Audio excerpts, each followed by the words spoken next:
ছাত্রদল নেতা মামুনের উদ্যোগে লেমুয়া উচ্চ বিদ্যালয়ে শিক্ষা উপকরণ বিতরণ ও কৃতি শিক্ষার্থীদের সংবর্ধনা। ফেনী সদর উপজেলার ছাত্র রাজনীতির পরিচিত মুখ জেলা ছাত্রদলের কার্যনির্বাহী সদস্য ও লেমুয়া ইউনিয়ন ছাত্রদলের সাবেক সভাপতি সাধারণ সম্পাদক আব্দুল্লাহ আল মামুনের উদ্যোগে লেমুয়া উচ্চ বিদ্যালয়ের সকল শিক্ষার্থীদের মাঝে শিক্ষা উপকরণ বিতরণ ও কৃতি শিক্ষার্থীদের সংবর্ধনা প্রদান করা হয়েছে। বৃহস্পতিবার 16 এপ্রিল বিকেলে বিদ্যালয়ের হল রুমে আয়োজিত এক জমকালো অনুষ্ঠানে 2025 সালের জুনিয়র বৃত্তি পরীক্ষায় উত্তীর্ণ 2 শিক্ষার্থী এবং বিদ্যালয়ের বার্ষিক পরীক্ষায় সর্বোচ্চ নম্বর প্রাপ্ত 12 জন শিক্ষার্থী সহ মোট 14 জন কৃতি শিক্ষার্থীদের সংবর্ধনা দেওয়া হয়।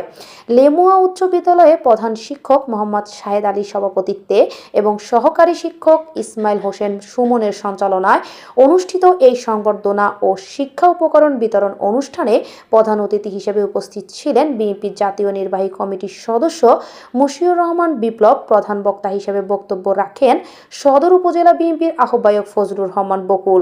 এছাড়া বিশেষ অতিথি হিসেবে উপস্থিত ছিলেন সদর উপজেলা বিএনপির সদস্য সচিব আমানুদ্দিন কায়সার সাব্বির, পৌর বিএনপির সদস্য সচিব অ্যাডভোকেট মেজবাউদ্দিন ভূঁইয়া, লেমুয়া ইউনিয়ন বিএনপির সভাপতি শাহ আলম মিয়াজি এবং সাধারণ সম্পাদক ইয়াসিন রিপন। প্রধান অতিথির বক্তব্যে মশিউর রহমান বিপ্লব বলেন, শিক্ষা একটি জাতির মেরুদণ্ড। অতীতে কিছু ভুল সিদ্ধান্তের কারণে শিক্ষার মান ক্ষতিগ্রস্ত হয়েছিল, তবে এখন শিক্ষার গুণগত মান উন্নয়নে গুরুত্ব দেওয়া হচ্ছে।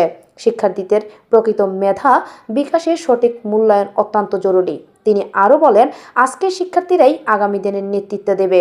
তাদের সঠিক দিক নির্দেশনা ও সহযোগিতা নিশ্চিত করতে আমাদের সবাইকে এগিয়ে আসতে হবে। এ সময় বক্তারা শিক্ষার্থীদের উদ্দেশ্যে বলেন, পরিশ্রম, সততা ও নৈতিকতার মাধ্যমে নিজেকে গড়ে তুলতে হবে। প্রযুক্তি নির্ভর এই যুগে শিক্ষার পাশাপাশি দক্ষতা অর্জনও সমান গুরুত্বপূর্ণ। অনুষ্ঠানে বক্তারা আব্দুল আল মামুনের এই মহতী উদ্যোগের ভূয়সী প্রশংসা করে বলেন, রাজনীতির পাশাপাশি সমাজসেবামূলক এমন উদ্যোগ তরুণদের জন্য অনুকরণীয় দৃষ্টান্ত। আব্দুল্লাহ আল মামুন বলেন, শিক্ষাই উন্নত সমাজ গঠনের প্রধান হাতিয়ার। শিক্ষার্থীদের পাশে দাঁড়ানো আমাদের নৈতিক দায়িত্ব।